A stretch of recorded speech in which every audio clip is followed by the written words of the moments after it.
வணக்கம். மாலை முரசு செய்திகளை விரிவாக பார்ப்பதற்கு முன் தலைப்புச் செய்திகளை பார்க்கலாம். தொகுதி மறுவரையறை தொடர்பான மசோதாவை மக்களவையில் தாக்கல் செய்தார் மத்திய உள்துறை அமைச்சர் அமித் ஷா. மசோதாவுக்கு காங்கிரஸ் உள்ளிட்ட எதிர்க்கட்சிகள் கடும் எதிர்ப்பு.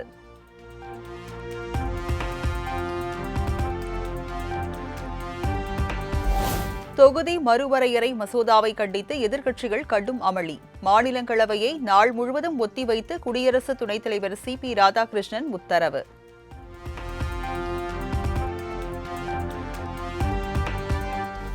தொகுதி மறுவரையறை மசோதா கூட்டாட்சிக்கும் அரசியல் சாசனத்திற்கும் எதிரானது.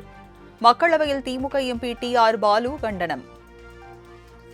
So they want to have a delimitation, they want to have a census, then after the census it has to come into. So what I suggest is, yesterday my leader in Salem rally, he has hoisted the black flag and at the same time he has burnt to ashes the bill proposed by the government. उन्होंने काला झंडा दिखाया, पीला झंडा दिखाया.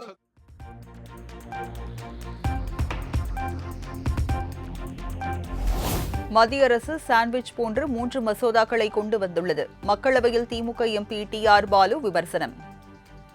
And it is we can call it as a sandwich bill. All the 3 bills can be called as a sandwich bill because everything is interlinked together. So the government has not come forward to see that each and every bill is put separately. They are sandwich each and everywhere it has got a link.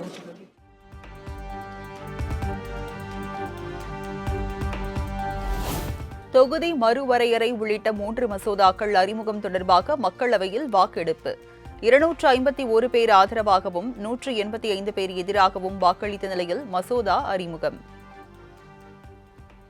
जो सदस्य इसके पक्ष में हैं वहां के हैं, जो सदस्य विरोध में ना गए, डिवीजन तो अब मतदान.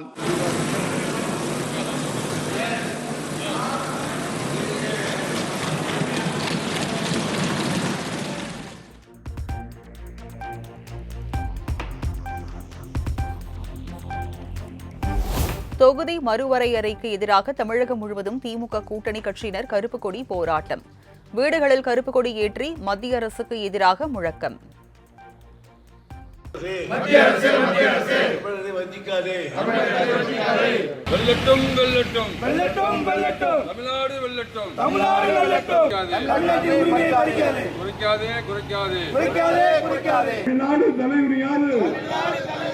தமிழ்நாடு போராடும், தமிழ்நாடு வெல்லும்.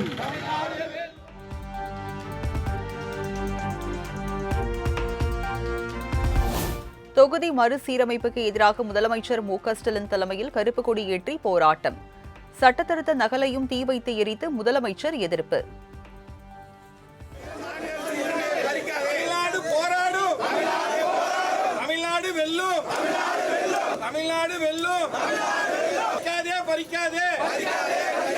தொகுதி வரைமுறை பெயரில் மாநில அரசாங்கத்தின் உரிமையை பறிக்காது. போராடும்.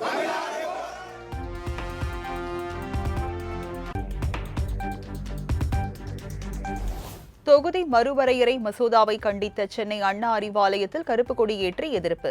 ஆழ்வார்பேட்டையில் உள்ள முதலமைச்சர் மு.க.ஸ்டாலின் இல்லத்தில் கருப்பு கொடி கட்டி மசோதாவுக்கு எதிராக வாசலில் கோலம்.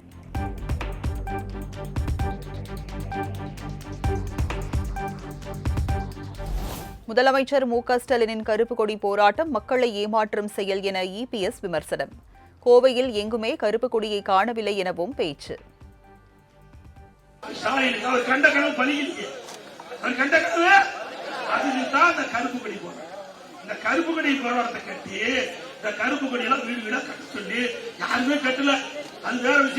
மக்களுக்கு தெரியும், ஸ்டாலின் கூட மக்களுக்கு நன்கா தெரியும். அதனால ஸ்டாலின் அவர் இப்படி கோரிக்கைலாம் நான் வச்சேன், கோரிக்கை நிறைவேற்றினா தமிழ்நாடு பதறும், தமிழ்நாடு பல முறை சந்திக்கிறார்.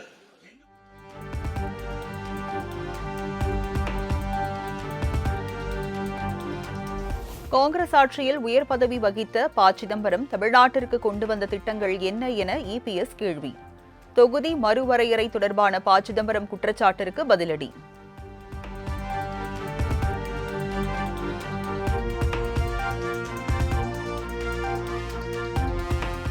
நாமக்கல் மற்றும் பெரம்பலூரில் இன்று பிரச்சாரம் மேற்கொள்கிறார் முதல்வர் மு.க.ஸ்டாலின். முன்னதாக நாமக்கல் உழவர் சந்தையில் நடந்து சென்று வாக்கு சேகரித்த முதல்வர் மு.க.ஸ்டாலினுக்கு தொண்டர்கள் உற்சாக வரவேற்பு.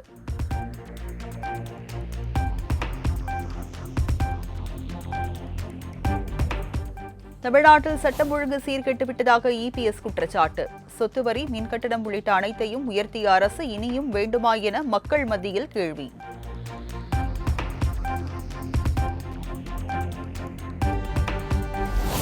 தவேக தலைவர் விஜய் மீது சென்னை காவல்துறை வழக்கு பதிவு. விதிகளை மீறி கூட்டம் கூட்டியது மற்றும் அனுமதியின்றி ரோட் ஷோ நடத்தியதாக கொடுத்த புகாரில் நடவடிக்கை.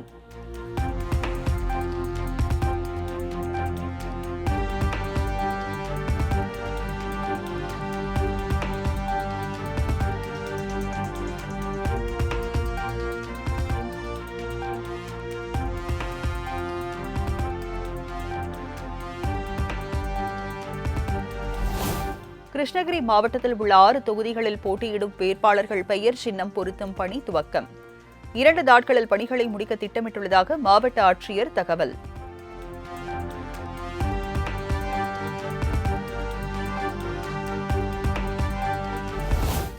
கோவை சிங்காநல்லூரில் உரிய ஆவணம் இன்றி எடுத்து வரப்பட்ட 10 கோடி ரூபாய் மதிப்புள்ள தங்கம், வைர நகைகள் பறிமுதல்.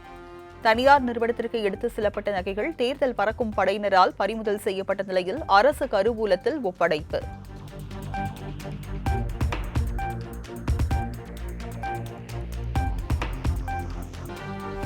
கன்னியாகுமரி அடுத்த சின்னமுட்டம் விசைப்படகு மீனவர்கள் மீன்பிடிக்க செல்லாததால் வெறிச்சோடிய துறைமுகம். 61 நாட்கள் மீன்பிடி தடைக்காலம் அமலுக்கு வந்துள்ள நிலையில் படகுகளை பழுது பார்க்கும் பணிகளில் மீனவர்கள் மும்முரம்.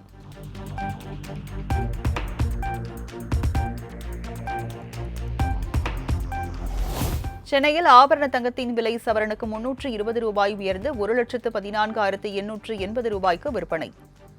வெள்ளியின் நேற்றைய விலையில் மாற்றம் இன்றி 1 கிலோ 2,75,000 ரூபாய்க்கு விற்பனையாகிறது.